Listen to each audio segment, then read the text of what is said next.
point or something like that. Or Okay, go ahead. hi guys, hello, and welcome back to Between the Lines Book Chat. Your Denise Guru is joining me, and I'm Michelle Cornwall Jordan, and we're just looking to chat today with authors who have pet muses. In other words, their pets, their fur babies, inspire them in their writing. So, looking forward to it today, Denise. Oh my Oh, goodness, oh my had a brain God. freeze for a second. Well, this is actually our second recording. I mean, the first one we did with Wade, and I mean that was just so much Yeah, fun. So I'm looking it forward to was. this one. It was. Yeah, so we'll see what Yeah. Miss Nina has to say. I think she's another cat person, so it'll be an interesting. Oh my goodness. Yeah, all these cat I people. feel so wonderful that all these cat Yeah, people. I mean, I'm like, I love it. I'm third man See, out. I like have there's no kitties. no. I have chickens. Now, come on, though. Really, the world always caters to the dog, man's best friend, so it's kind of cool that for the cats to get a little bit of, Yeah, great press. yeah. I like. I'm joking. No, I do. If I Have you had, ever had one? yes, I had a cat. We just had two black brothers. They were so cute, and they both got eaten. Yeah. Okay, how does a cat get eaten? Well, I'm up here in the mountains, so we have bobcats, we have owls, we have mountain lion, we have Oh my coyotes, gosh. and they're young, and they get to be a little older and Yes, brave, and then they go out in the wild, and then they're gone. So it's like I'm not yes, feeding yes, the and coyotes. I'm not going to feed them anymore. No more. So no more kitties. there you go. No more. And they're so independent. And You they do. They go. You can't you can't keep them.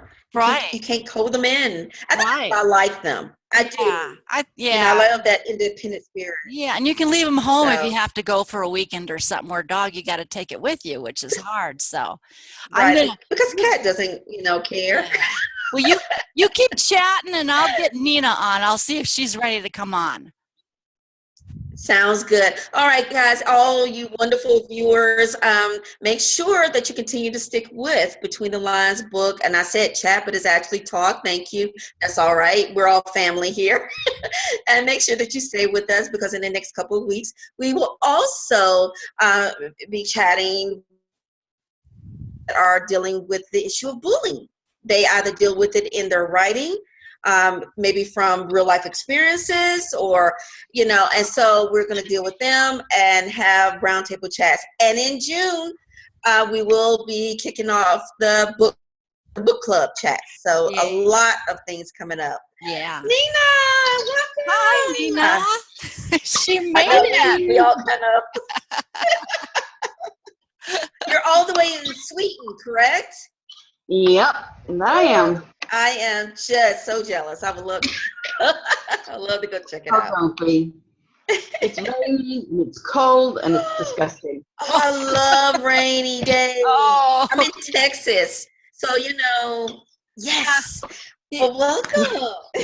Thank you.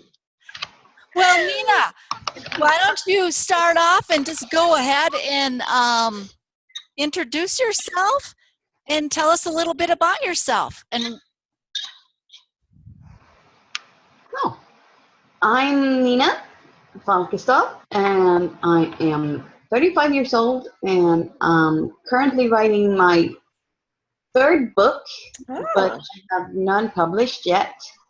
I have two picture books that need pictures before publishing, and I'm currently writing a NGYA, middle grade young adult book that is a fantasy, and I'm about 5 chapters-ish off of finishing that.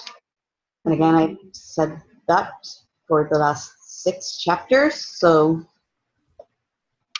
very cool. Awesome. Well, congratulations. You got a body of work there. I think that's awesome. You know, let's just chat. Let's just start with, how did you find the writing path? Was this a lifelong dream of yours, or was it a newfound passion, and then you just started, flowing with it? I think I've always written.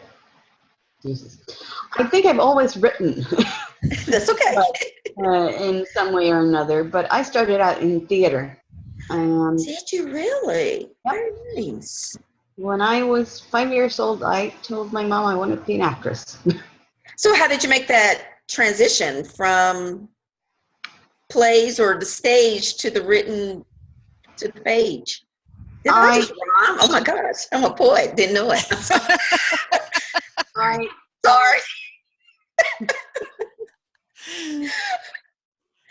I got kidney damage, unfortunately, and so I wanted to have some sort of creative outlet while on dialysis. So I started to first. I think I started to try to translate, or rather, convert the Canterbury Ghost to a musical. So I was writing the lyrics for a musical. And then I came up with this idea of the theme, not the theme, but one of the characters in the novel I'm currently writing. Mm-hmm. And during this, the working with that novel, which has been 5 years now, I think, I've also written 2 picture books. Very cool. So the picture books took about a day each, and the novel has taken, 5 years. That's okay. It's going to be perfect when it comes out.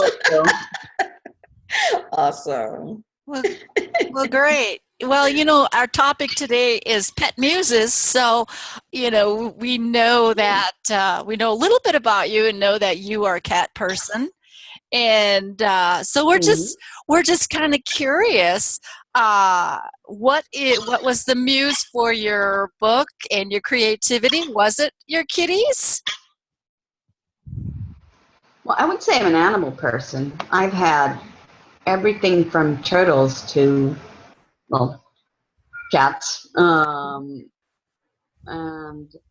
yeah, you'd say I could, in some ways, yes, the muse was my cats, and is still. And one of them yawling terribly outside my door because I've closed it, and damn it, he wants to be in here. So some of the characters in my books are actually a derivative of my cats, and some are pretty much spot on my cats. I have especially one that's pretty much spot on my cat, one of my cats. Well, I'm not sure if I'm using this in the correct way or not, but I look at it this way, as a spirit animal. What drew you to the cat, to want to have them as your companions and also as your muses? I'm a cat person as well, so. I wanted to have a dog. Dogs. I wanted to have a dog in the first place, but so when I was living out of home, I wanted to get a dog, but found out, and we rather sort of remembered that winters up here are pretty cold and it snows, and since I have a wheelchair, the walking of that dog during wintertime would be difficult, to say the least. So I started working at a cat shelter, and This is a shelter just for cats. Yep. Wow. Just for cats. And scary. So, the first night I was there, pretty much, I think it was the first night, there was a cat they didn't know where to place because they had no home for her and they had no cages at the shelter. So I took her home with me, and that's pretty much how it started with the cats. Yeah. And didn't keep her because she wasn't exactly, I'm not sure I was the home she needed, Mhm. but then I got other cats through different organizations and found them on the internet and such. So How did all of they my all how of did my they affect your stories? how they affect my stories? Mhm. Oh, How did they help you write? I mean, just living with them. You have a billion things that you can write about. So they affect my stories quite a lot. And sometimes I think it's quite unconscious, subconscious, how they affect you. Like you start writing something and then you realize that, oh, well, Smila did this the other day, or Arya did this, or O'Donnell is usually like that. So it's not always that you take different situations that they've been in, Mhm. but more like you take their, well, spirit, if you wish, or their way, their demeanor, and your collected knowledge of cats and what they do, and write about them. Very cool. Yeah, very cool. You know, it's funny because I told Michelle for some reason I can't keep cats, and so I'm a dog person. Yeah, I don't know. I try. The dogs are just like no cats. You know. But it's funny. Ah. Mm. My latest book, Candlelight and Cobwebs, actually was inspired by my daughter's cat. When she went to college, she found this abandoned 6-week-old kitten underneath the dumpsters behind the college. Oh, And Yeah. she wasn't supposed to have that pet in her dorm room with her, and so she tried to hide him for as long as she could, and then he ended up in our house, and so we kept him for 2 months until she went on summer break. But the cat was so cool. He had such a cool personality. And I kept telling her, you need to keep a journal or something about him. Take pictures, And, so I kept telling her, you need to write. So, well, she never did. So I ended up writing this huge book. And, but I'm just kind of curious, because this cat was so special. What are the special little things that your kitties do? Well, first of all, I got one of my cats when he was about 7 to 10 days old. So I had to bottle feed him. So he now thinks I'm mom, pretty much. So he wants to be everywhere where I am, and he wants to do everything that humans do. So he's a little helper, getting in the way everywhere. And he's also the one now scratching at the door, wanting to get in. Let him in. Let him in. Well, I would have to get up. But, okay. And then I have a mom with 4 kids I got her when there was about a week left on her gestation period, and she had her kids in my closet. Oh, wow. I tried to get the kids out, but as with cats here, they usually sort of get sent around quite a bit, because people think, oh, we'll get a cat and it won't be that bad, it won't be necessary to take any responsibility.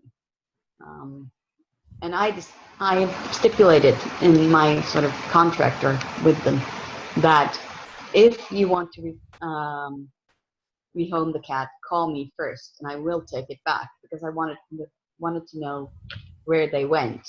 Right. So I had them all out twice, I think, but in the end, I just said, well, okay, they're grown now. They've grown up here more or less, and I'll keep them. So that's 4 of them. So now we're up to 5. And Smila, who's the mom, who's number 6. And then Arya, who's my oldest grand old lady. She actually came with 3 others, or close to close in time to 3 others, and she was feral.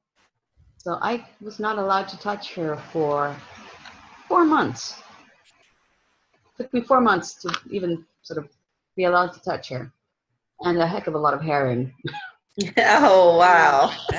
Yeah, all about the bribes. So tell us, can you think of one part of your stories or any of your stories that was specifically, placed inspired by one of your pet buddies, your pet friends? Yeah, it's good that you bring this up now, because we were just talking about Arya, and she's the one. Okay. I have a character in my novel, my long work, that's called Shadow, and she's pretty much inspired by Arya. Very sort of timid and frightened, and easily frightened. And since it's a fantasy novel, she also has an advantage in that, because she uses that as a way to hide. So she can pretty much blend into anything or any place. Very cool. Yeah. So she inspired it. That is cool. Yeah. You know what? I keep thinking my daughter, she was when she was in middle grade, she loved this series called The Warriors, or something like The Warrior Cats or something like that. And it was completely about the cats, and they had the cats that were, not feral, well, I guess feral. They were, they lived out in the wild, not in a human home, and they called humans two legs or whatever, so they were against the house cats.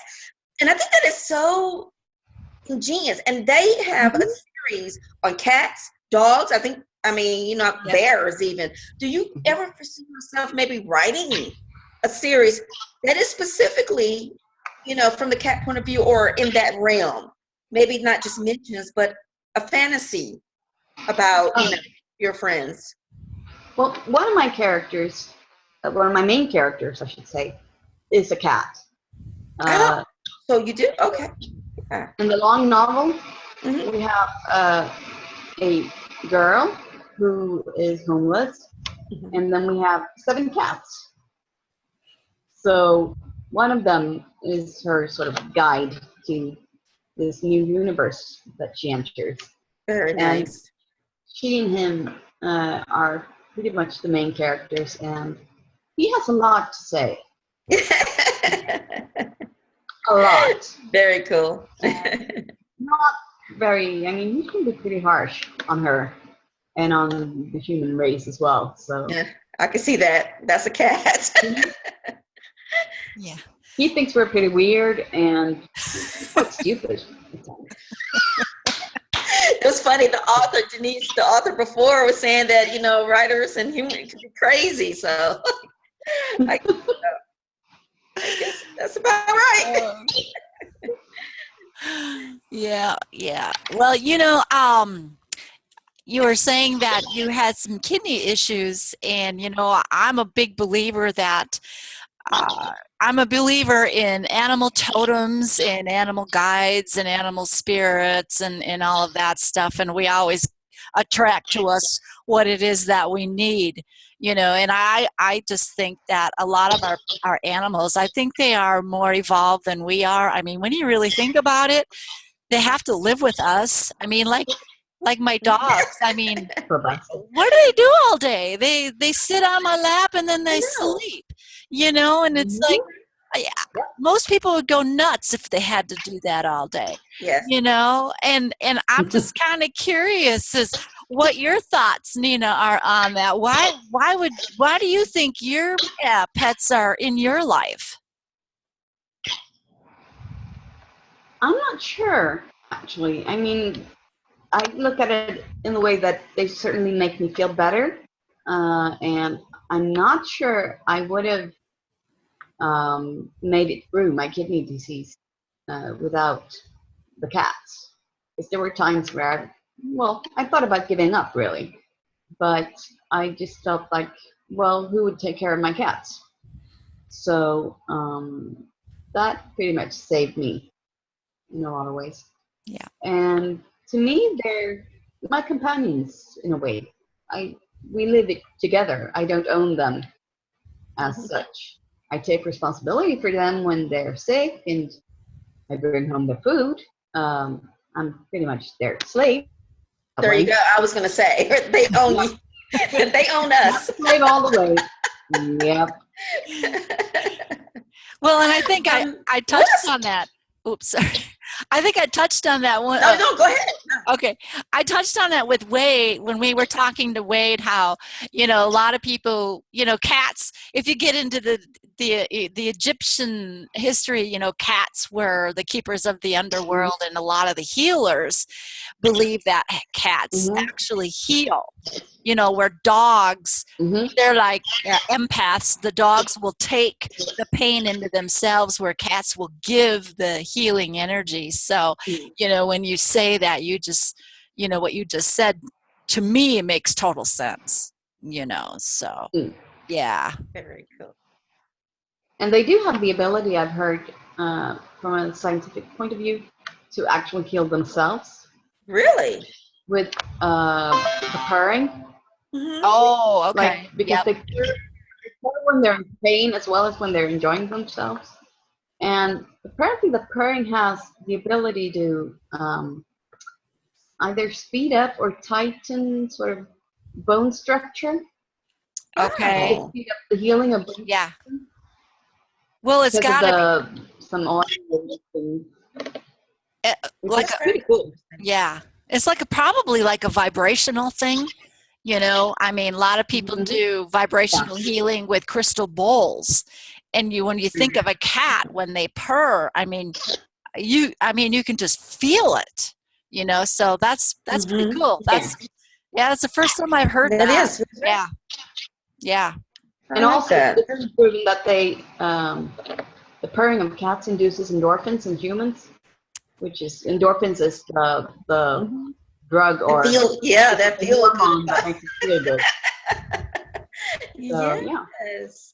And I think I've also heard that they do, those that have cats have less depression. I think that's goes in line with the endorphins, and so that's very cool. Has there been any books that you've read that has influenced your writing, or supported this love of literature and animals? I know the other was meaning like Black Beauty and things like that, that was about the horse, and we were talking about Lassie and Benji and all of these. Has there been a favorite for you? Well, speaking about cats, I remember I was a dog person for a long time. Yeah, it can be dogs, any animal. But the one cat book that I've read that really has influenced me, that I still love, is Maurice and His Educated Rodents. No, The Amazing Maurice and His Educated Rodents by Terry Pratchett. Oh, okay. Oh, okay. Yes. Yeah. Amazing book. Oh, very cool. Other than that, I'm pretty much inspired by folk tales and fables a lot. Really? Like animal fables. There are some awesome ones out there. What is one of your favorite folktale or fable? Oh, goodness. I'm not entirely sure. I do know what my favorite fairy tale. Okay, that sounds good. That's Rumpelstiltskin. Yes. Yeah. Rumple. Scary. That's okay. Good job. Good. Yes, but I love that one. And as far as fables, I guess the one that's influenced me a lot during the writing is an old Egyptian one, which is about Sekhmet or Mafdet, depending on who you talk to, who is the lioness god. And she's the sort of force of chaos-ish, or she's a warrior god. Sekhmet would be the force of chaos, but she's a warrior god. And like many of the warrior gods, she's a lion. And it's a story about when Ra, the sun god, was disappointed with mankind and decided he wanted to slaughter them. So he sent out his warrior or avenger, Sekhmet, in the shape of a lion. And she slaughtered almost all the animals. And then decided that he changed his mind. He didn't want them all killed. Maybe there was something good about them anyway, sort of. So he ordered that there would be 7,000 pints and of beer brewed. And and when that was brewed, he colored it with either pomegranate or ochre, and so that it looked like blood. Wow. And they poured it out in the desert where Sekhmet was, she was still furious from the fight with the humans and had a real lust for killing. So they poured out the blood, the fake blood, in the desert, and Sekhmet drank it, and she got drunk, and she fell asleep. She fell asleep. Oh, wow. And after that, stories sort of go apart. But either she saw her face in the blood and was enamored with herself, or I think she met her husband through that and her. And well, it sort of gets a bit muddy at that point. There are very many versions of it, but that's the main part of it. Yeah. Okay. So she just needed to be able to hold her drink a little bit better. Yeah. Okay. That's the thing. No. Yeah. Cool. You know, that's really interesting. So every year they would celebrate the festival of Sekhmet, or the festival of beer, and they would drink lots and lots of beer and fall asleep. Go on. And fall asleep. Yeah. Very much, yeah. Get inebriated. Yeah. Completely. You guys really learn so much on here. I love that. Well, you know, I'm such an ancient alien freak, you know, and it's so funny because sci-fi and fantasy, you know, they always overcross, and you know, when you're talking about ancient history and mythology, and you're talking about, you know, the lion goddess. If you delve into the ancient astronaut theorists, you know, that was actually a feline race that came on this planet. Yes, she's part of the lion and the cats, and so there's actually a feline race that lives on this planet. And when I did Candlelight and Cobwebs, the subtitle is Avian Book of Secrets, and I found on internet that avian is the name for this feline race. So so you know, I'm just wondering, Michelle, you had asked before, why are some people more cat people and some people are more dog people? And they also said that the dogs could actually be an alien race. So maybe you cat people, you're all just a bunch of avians running around. Don't even know. That could be it. You know. That could be it. So I'm going to go and do Google search after this. Yeah. Well, it's fascinating because many of the cultures that came up or have come up from sort of ancient times, like Indian, Egyptian, I think possibly the Aztecs as well, I'm not sure, have actual felines in them. And above all, lions and Yeah. lionesses. Yeah. Something about the lioness, at least, that is very attractive to people, I guess, Yeah. or Well, mysterious. yeah. Well, I think too, and the lioness is she's like Mother Bear. She's the fierce protector of her cubs. So you're getting back to that goddess worship.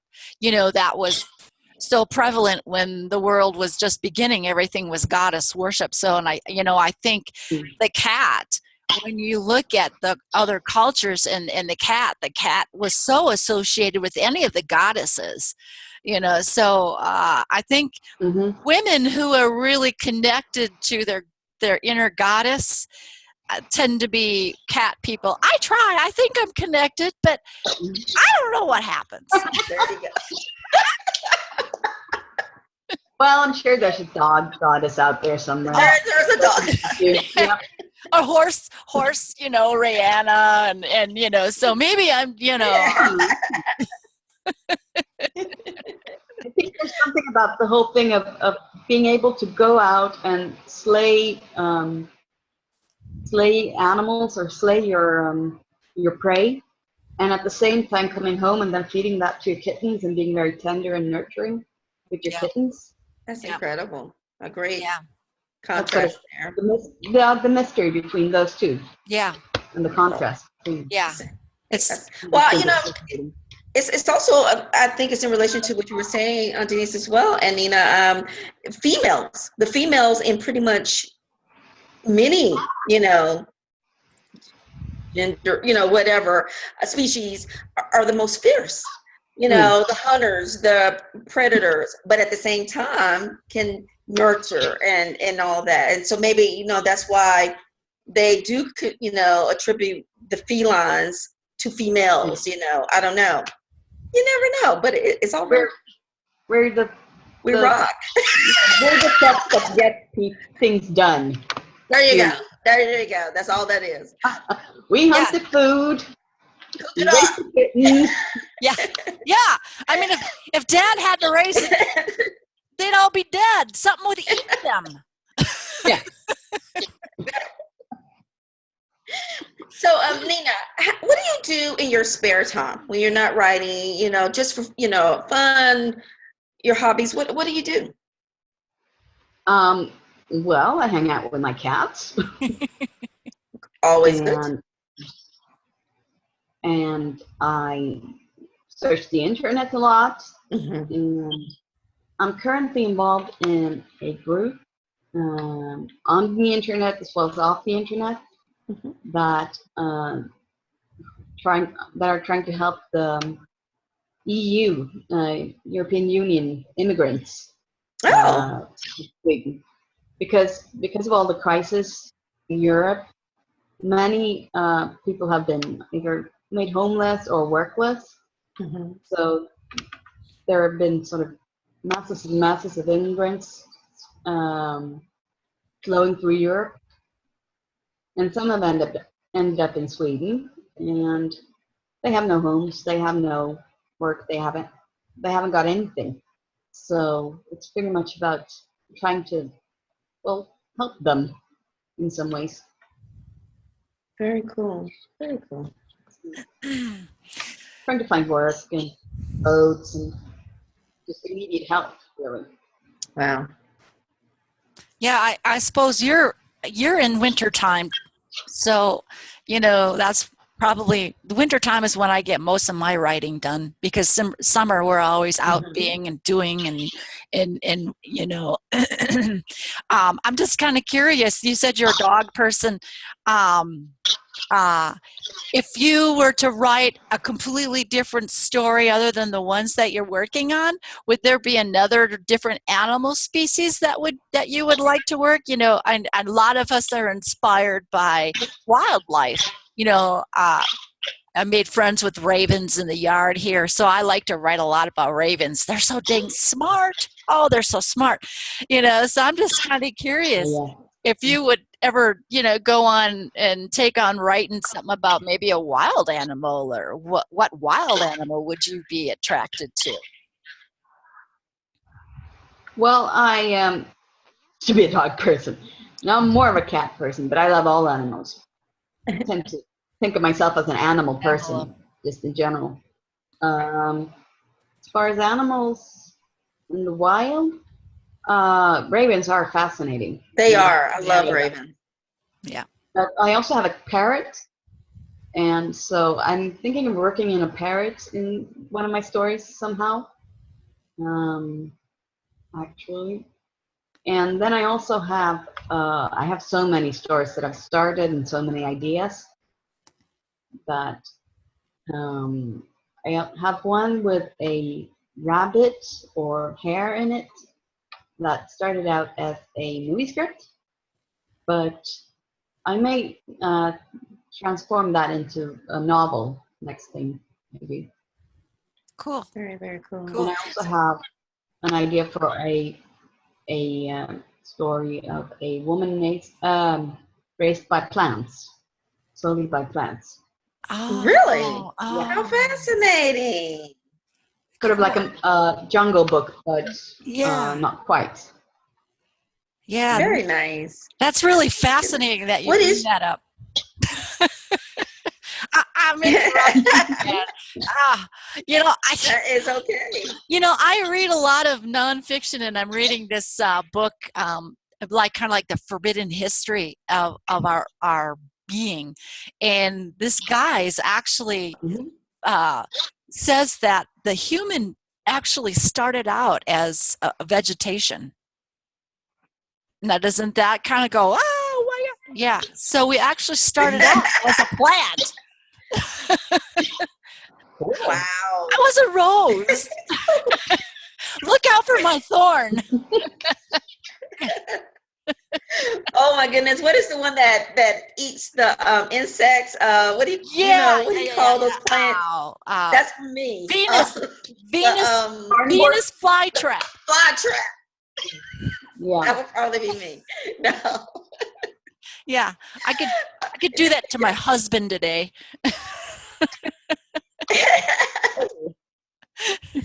So Nina, what would be one thing that would be surprising for your readers, or those that are out there that your readers? What would be something that would be surprising for them to know about you? Probably that I started out being a dog person. Maybe. Traitor. What else? Yeah, I know. I have 7 cats. That might be surprising, but again, maybe not. Did you like the movie Catwoman? I know I'm reaching back. I love that movie. I'm sorry. I love Catwoman. Yeah. I love Catwoman. Yeah. She's fantastic. Crazy cat women. That's okay. That's me. Crazy cat lady. I'm proud of it. The movie Catwoman. Did you remember? I know. Halle Berry. Okay, because I was like, no. Okay. But really, cats get bad press. Denise. So I'm they're always, well, I guess rightfully so. They always play the villain, or so. But I guess. I mean, they claim that cats can't learn stuff and stuff like that, and that's just. I think it's more their choice not to. They're smart. They're just would prefer to do something else. No, it's all about motivation. It's just motivation. Find the right motivation, and I mean, there have been people who have clicker trained cats with the right motivation. Wow. Yeah. But you have to have the right motivation, or they just go, "Well, what's in it for me? I'm just not going to even pay attention to you." What's in it for me? Yeah. Oh, yeah. Why should I care? Yep. I read about them. I know I started out writing shifter stories, and I started writing fantasy, and you know how the shifters, they were always some form of a cat. You mentioned bobcats and all of that. I was thinking, that would have been a handsome guy in my stories or something. I digress. Where my mind went. Denise's shoe. Well, It just went all over there. I got Panther Shifter and kind of like Cobwebs. So, spoiler alert. Hmm. Actually. Picturing Richard Dean Anderson. I'm picturing Richard Dean Anderson Oh, as yeah. a bobcat. Yeah. He would be a bobcat, wouldn't he? Yeah. Oh, yeah. See? Pops into my mind. Yeah. Bunch of cougars here. So, well, Yep. Yup. let's see. Well, okay. Well, Nina, we're getting out to the last 2 minutes here. So, is there anything any one thing that you'd like the listeners to know about you, or anything about what's coming up, and then just maybe tell them how they can connect with you? Well, I've got a Twitter account that is, let's see, www.twitter.com. N, like in nose, or Neil, Falkestav. And I've also got a Facebook page. I have two, but one is my author page, and the other one is my my personal page. And I would love to connect through that. My name is Nina Falkestav, as it says, I hope, on the screen. Yes. And I think I chopped it up earlier, so I apologize. We can look at this. Everyone does that. Well, I've heard every kind of name. I was like, fuck's sake. Sorry. And well, that's pretty much it. There's Facebook? Twitter and Facebook that I'm on. And also www.weebly.com and Falkestav, which isn't currently up yet, but I'm working on it. Yeah. Okay. All right. And just Great chatting and love cats. Yes. Cool. Calm and love cats. Okay. Great. Yep. Great. Well, bye. Well, All right. Great chatting with you so much, Nina. Yeah, we had a good time, and everybody check Nina's out. We'll have a page for where you can connect with her, and subscribe to us, and stay tuned. Thanks a lot, everybody.